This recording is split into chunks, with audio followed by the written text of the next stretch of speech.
Hi, we're gonna do some more crappy dates because I've had so many. So, like I said, I would say yes to anyone, and more than just the first time. Like, I would keep saying yes.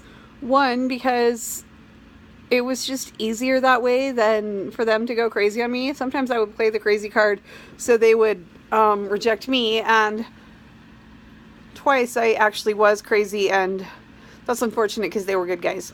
But for the most part, I just kept saying yes, and I was also really bored because it was college and grad school and law school and what the hell, date for dinner, right? Except these guys would take me to like McDonald's usually. I could do that on my own. Okay, so, oh, where to begin? There's so many bad dates. But here's one.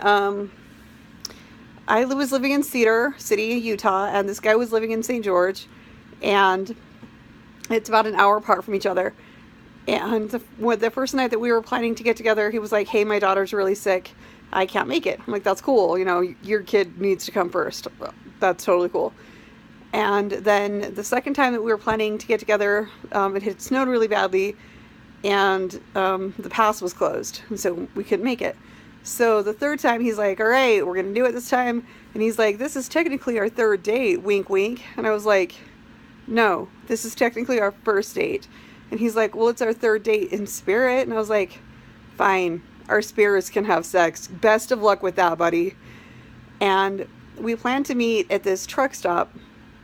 And he's like, "Don't judge me for being a trucker, because you're going to grad school." And I was like, "I wasn't judging you." And he's like, "But this truck stop makes really good Italian food." And I'm like, "I know, I've been there before. It's fine." And so we're planning on meeting there at 7, and at 6:30 he texts me and says, "I'm on my way." So to me that means he's just started. So I'm like, "Okay, but I'm going to be there at 7 anyway just cuz I like to be punctual." So I bring my homework because I'm like, he might be half an hour late. I don't know. But he's not. He's on time, and he's like, "Who brings their homework on a date?" And I was like, "Well, I didn't know if you were going to be late." So way to start off like making fun of, the girl you're trying to impress. And then he looks at what I'm studying and he's like, "Communication studies in India," or whatever. I don't even remember what it was. He was like, "Who cares about that?" And I was like, "Well, that's what I have to study." And then he tries to fix it and he's like, "Well, somebody obviously cared enough because they wrote it, so it's obviously a good subject." And I was like, whatever. And by the time we'd even met, he'd kind of pissed me off, and he was like, "Don't dress up, okay? I hate when girls dress up, and I'm just coming straight from work."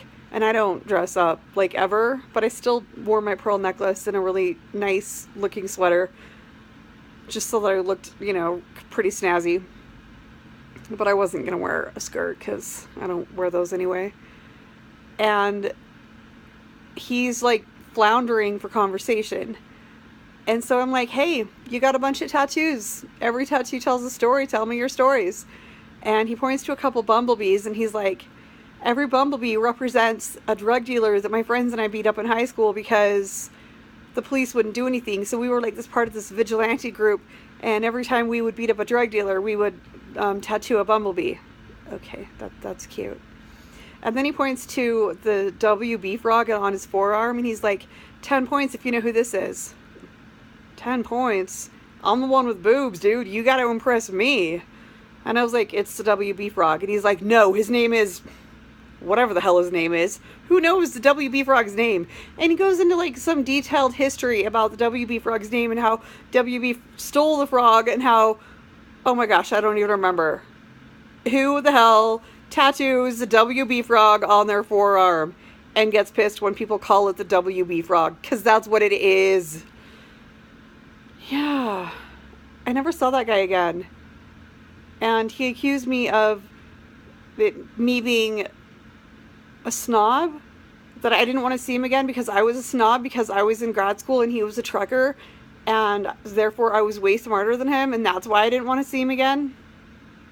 Maybe, partly. But no, you're not a dumbass because you're a trucker. You're just a dumbass.